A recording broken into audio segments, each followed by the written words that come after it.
What's up, guys? I'm Dan. My name is Mark. So yesterday I was out in my backyard and I seen a bunch of squirrels running around looking for food, so I thought Carol fucking Baskin. Watch this video and subscribe. We're going to show you how to make a squirrel feeder. Thank you.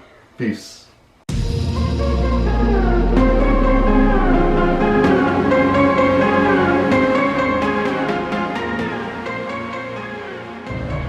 Alright guys, it's Mark and Dan here showing you how to shop do-it-yourself edition during the whole coronavirus pandemic. You know, all the face masks in America, they're pretty much gone.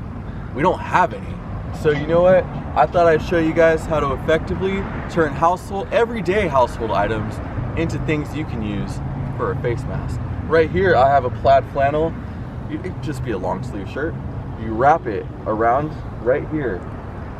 Boom. Tie this. Now you gotta think hood. Like do-rag status. Tuck it in. Alright. Now you see my mouth is covered. My nose is covered. Maintain social distancing. Daniel, back the fuck up. Alright. Next thing I wanted to say. I heard that it goes through all your nose, mouth, eyes. You can contract it. What about your hair? Your hair goes in your scalp and you can get brain damage from coronavirus. So right here I have a towel, everyday towel, twist. I'm protected.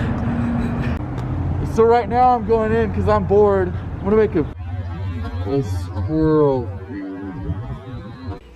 Alright, so we weren't allowed to bring the camera in the store and they were also giving me sketchy looks on my protective gear. I know, crazy, but in this next video segment, Dan and I are going to show you how we constructed the squirrel feeder. So like and subscribe to his channel. Thank you. Peace.